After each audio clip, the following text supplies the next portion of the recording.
अस्सलाम वालेकुम नाज़रीन, आप देख रहे हैं जानिसार न्यूज़ मालेगांव। जानिसार न्यूज़ मालेगांव में आपका स्वागत है। नाज़रीन, चलिए आज की इस अहम खबर की तरफ हम आपको दिखाते हैं।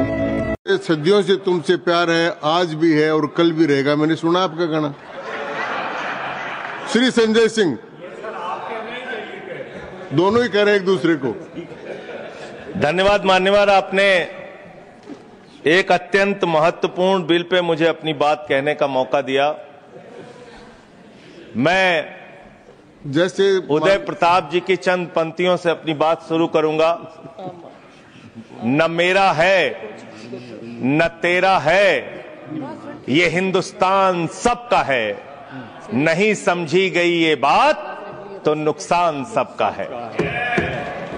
न तेरा है न मेरा है, ये हिंदुस्तान सबका है।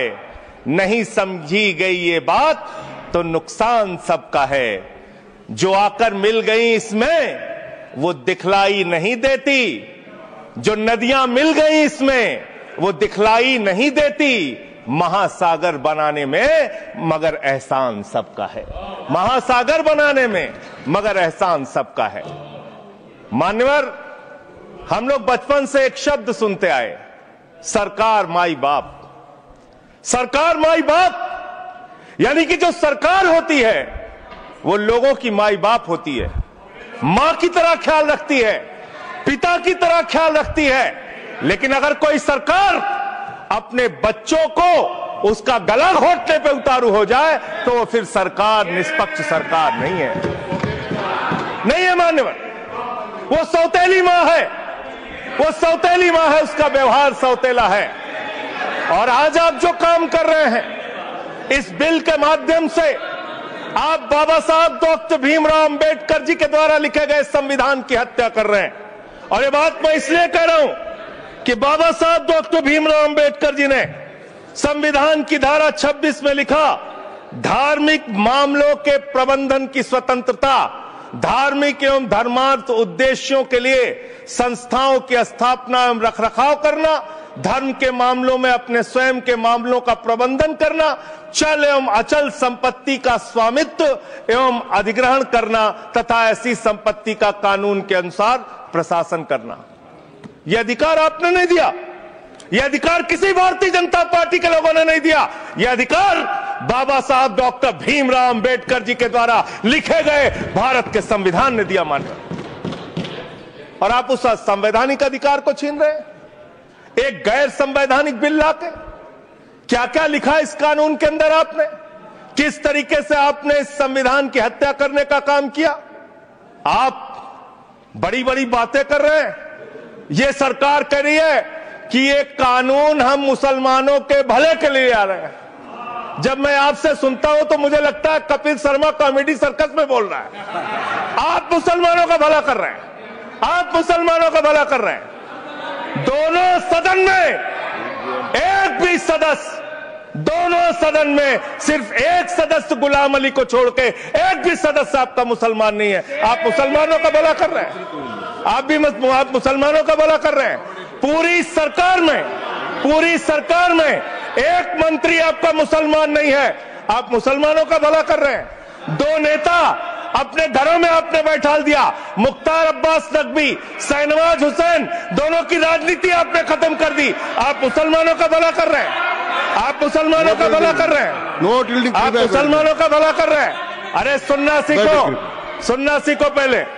मान्यवर,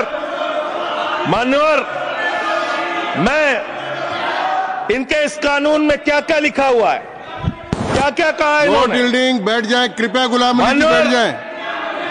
धार्मिक संपत्तियों को यह बिल कब्जा करने की नापाक कोशिश है।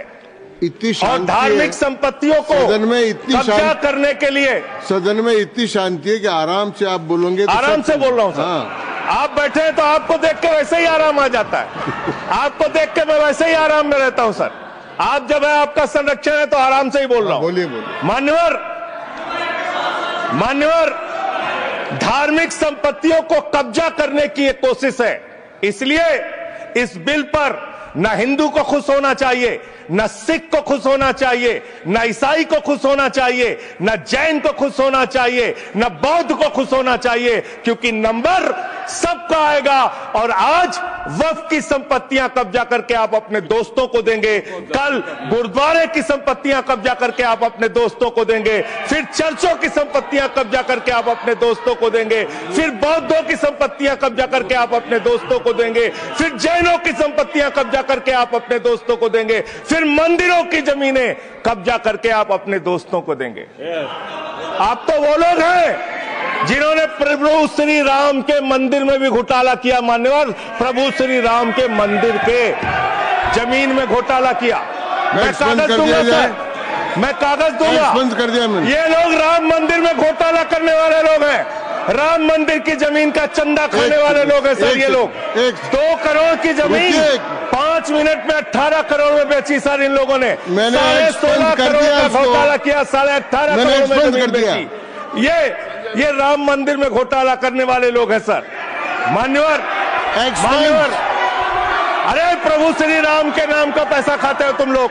अरे बैठ जाओ, राम मंदिर का पैसा खाते हो। अरे राम मंदिर में घोटाला करते हो, बैठो। अरे राम मंदिर का चंदा खाते हो।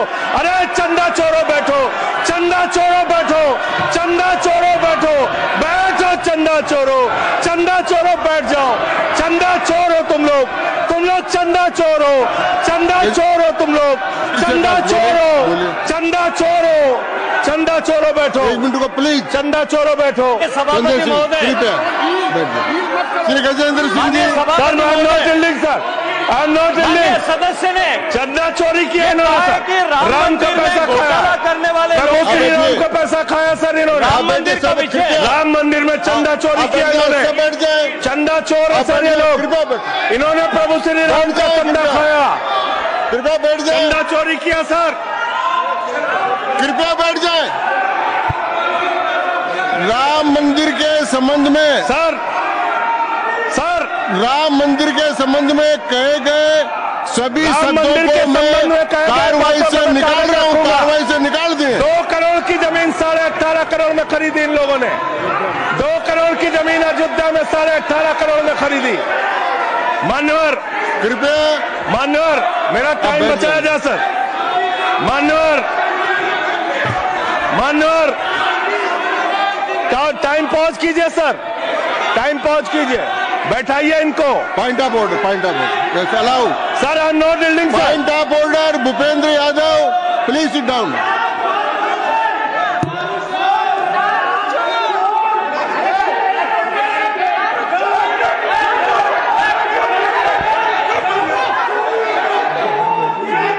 भाई पॉइंट ऑफ ऑर्डर मैंने दिया, आप जाइए स्थान पर, कृपया अपने स्थान पर जाएं।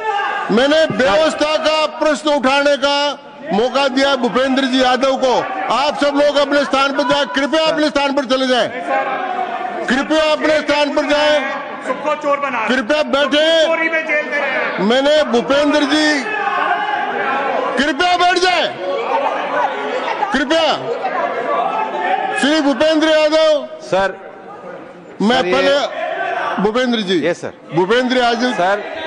मदन जी राठौड़ कृपया बैठ जाएं सर। ये कृपया, मैंने भूपेंद्र जी यादव को व्यवस्था का प्रश्न उठाने की अनुमति दी है, लेकिन मैं पहले बता दूं कि राम मंदिर के बारे में जो कुछ इनको कहा मैंने उसको एक्सपेंस कर दिया है, वो कार्रवाई का हिस्सा नहीं है। आप बोलिए सर।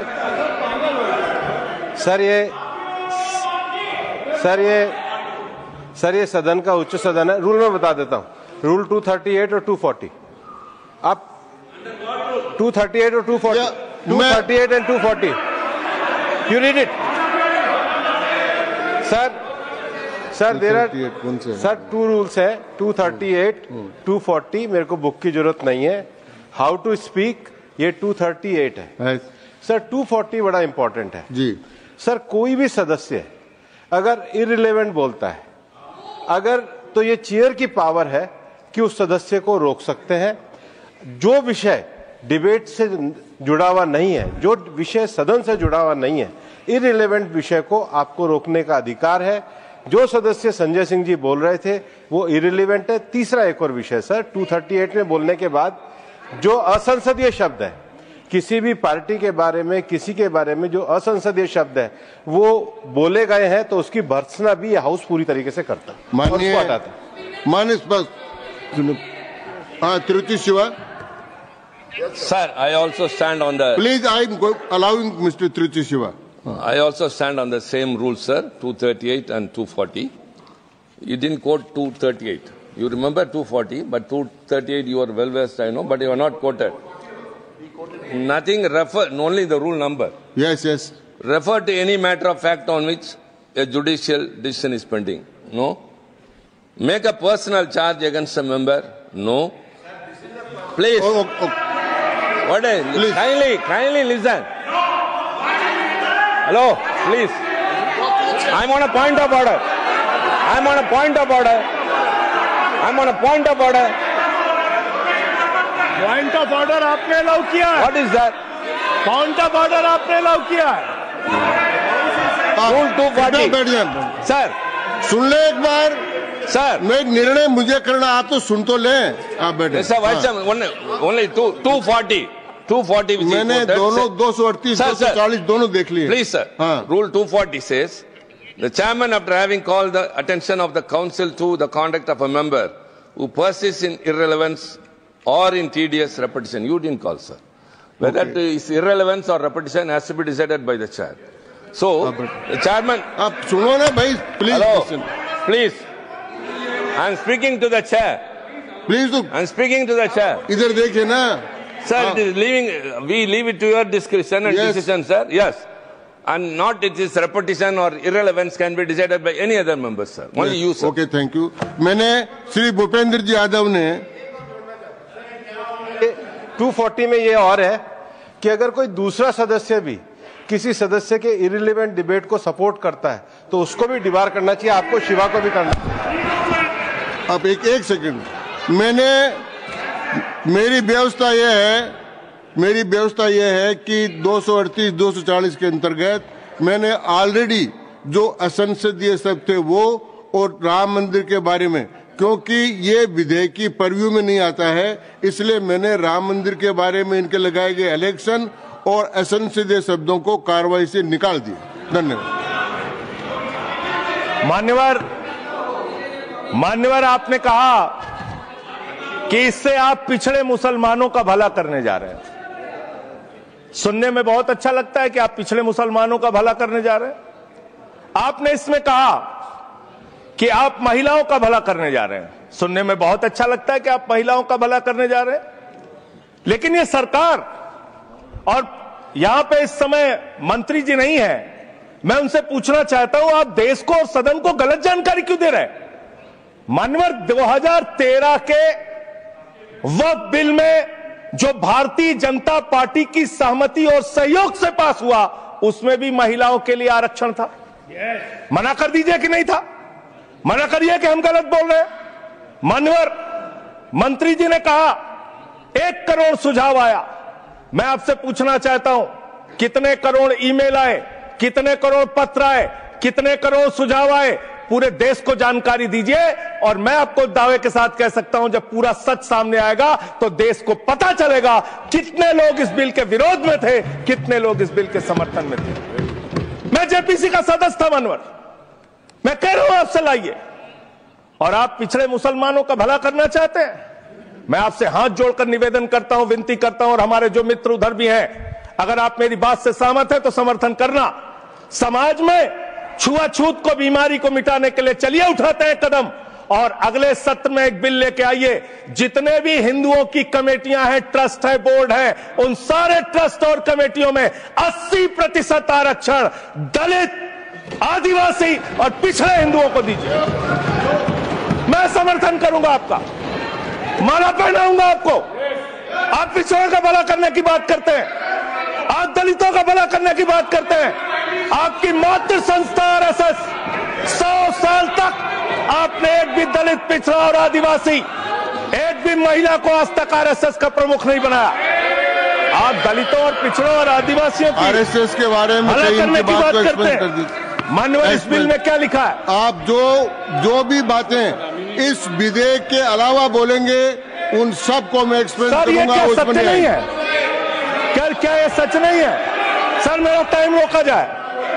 और सर बिल के बारे में बात करते हैं। माननीय मंत्री जी ने कहा आज आप इस बिल को पास कर रहे हैं, आज आपका सीना चौड़ा हो रहा है, आपको लग रहा है एक धर्म के अधिकार को आप छीन रहे हैं। नहीं, कल को आप सभी धर्मों की धार्मिक संपत्तियां छीन के आप अपने दोस्तों का देने का काम करेंगे। मैं फिर इसको दोहरा रहा हूं और फिर इसको कह रहा हूं कि आप ये करेंगे, धार्मिक संपत्तियों के कब्जा करने का काम करेंगे। और किसी गलतफहमी में मत रहिए।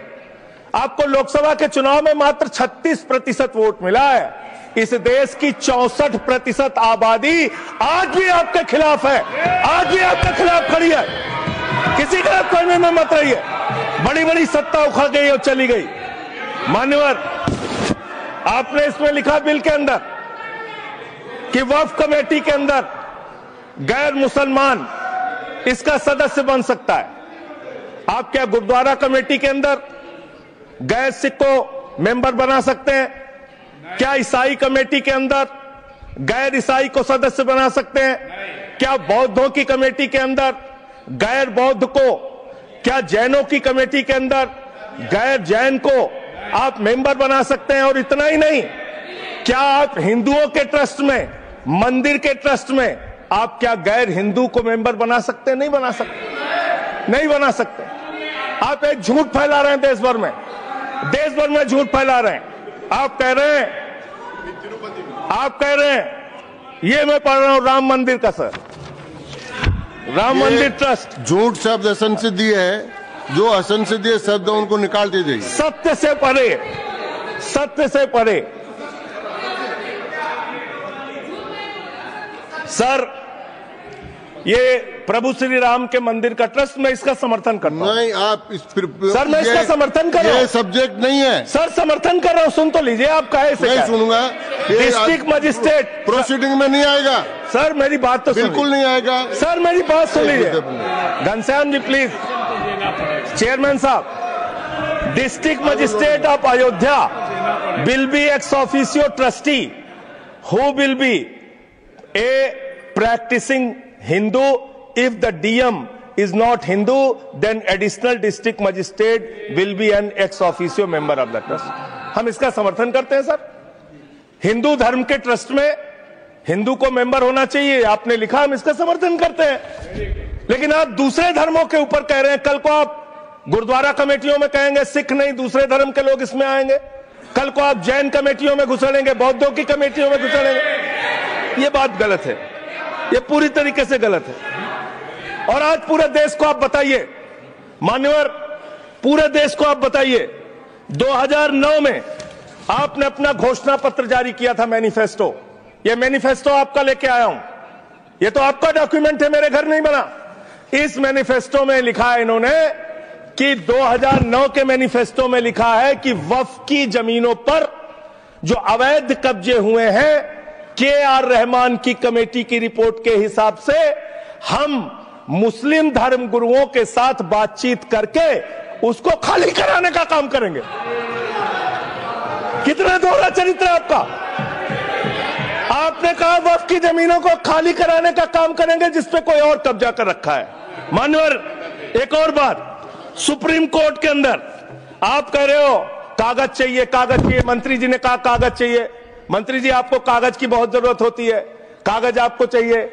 आपकी सरकार ने 2020 में, ये पूरे देश को देखना चाहिए, पूरे देश को सर, 2020 में मैं जेपीसी का मेंबर था, एक कागज वहां मिला मैं 2020 में सुप्रीम कोर्ट में।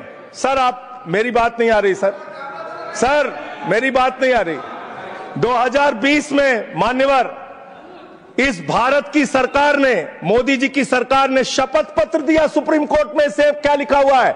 99% वक्फ की संपत्तियां डिजिटाइज हो चुकी हैं। मुख्तार अब्बास नकवी साहब आपके मंत्री थे, उनका बयान है 100% वक्फ की संपत्तियां डिजिटाइज हो चुकी हैं। तो जब आप सारी संपत्तियां डिजिटाइज कर चुके हैं, सब कुछ ऑनलाइन कर चुके हैं वामसी पोर्टल में, सारे कागजात जांच चुके हैं, तो क्या आप फसाद कराने के लिए फिर से कागज मांग रहे हैं? फसाद कराने के लिए आप फसाद कराने के लिए कागज मांग रहे हैं? आप फसाद कराने वाले हिंदू हैं, हम सौहार्द फैलाने वाले हिंदू हैं। यह बुनियादी फर्क है, यह बुनियादी फर्क है आप में। आप देश भर में फसाद, नफरत, लड़ाई, झगड़ा कराने का काम करते हैं। मान्यवर, मैं अंत में आप लोगों से सिर्फ एक ही बात कहना चाहता हूं कि आज सच्चर कमेटी की रिपोर्ट की बात कही गई और कहा गया 12,000 करोड़ की आमदनी हो सकती थी। एक सुझाव मैं पूरे सदन की तरफ से इस सरकार को देना चाहता हूं। 12,000 करोड़ की आमदनी की चिंता है वक्फ की, करोड़ों मुसलमानों की चिंता है आपको। एक अपने दोस्त को पकड़ के लाइए, नीरव मोदी को 20,000 करोड़ वसूलिए, 12,000 करोड़ वक्फ को दीजिए, 8,000 करोड़ अपने पास रखिए। 8,000 करोड़ का आपको मुनाफा होगा, 12,000 करोड़ वक्फ को दे दीजिए, करोड़ों मुसलमानों का भला हो जाएगा। मान्यवर, अंतिम बात कह के आपने कहा सच्चर कमेटी की रिपोर्ट से 12,000 करोड़ की आमदनी की बात कही गई है। अर्ध सत्य मत बोलिए, पूरा सत्य बोला कीजिए। सुविधाजनक सत्य मत बोलिए, पूरा सच बोला कीजिए। मंत्री जी, इसमें लिखा हुआ है सच्चर कमेटी की रिपोर्ट में कि भारत की सरकार ने, राज्यों की सरकार ने अलग अलग राज्यों में अलग अलग जगहों पे 365 वक्फ की संपत्तियां कब्जा कर रखी हैं। आप उसके बारे में नहीं बताते, आप अर्ध सत्य बोलते हैं। मैं तो जेपीसी का मेंबर रहा हूं, मुझे सब पता है। तो इसलिए मान्यवर, आप फैला रहे हैं झूठ। ट्रिब्यूनल के फैसले, बस खत्म सर, खत्म। असत्य, सत्य से परे मान्यवर, सत्य से परे मान्यवर।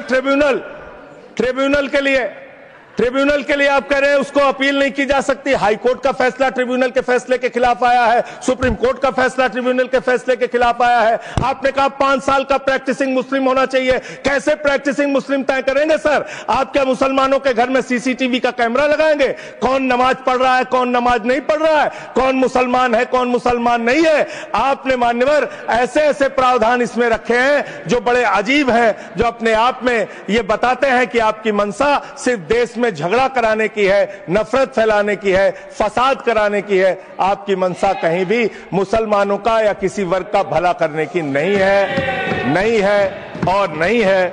बस एक अंतिम बात कह के अपनी बात समाप्त करूंगा। ये काम आपने देश के अंदर बहुत अच्छा शुरू कर दिया। आप एक काम करते हैं, देखो मुसलमानों को ठीक कर रहा हूं, दूसरी तरफ महंगाई बढ़ रही है, नुकसान हिंदुओं का। 94 लाख करोड़ रुपए शेयर बाजार में डूब रहा है, नुकसान हिंदुओं का। 11 लाख बच्चे स्कूलों से बाहर निकल गए, नुकसान हिंदुओं का।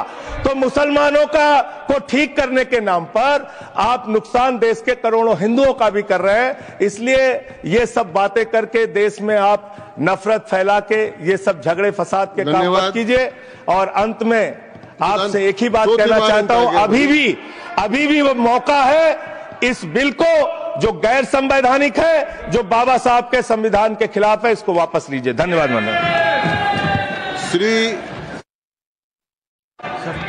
अगर आपने अभी तक हमारा चैनल सब्सक्राइब नहीं किया तो हमारे चैनल को सब्सक्राइब कर लें।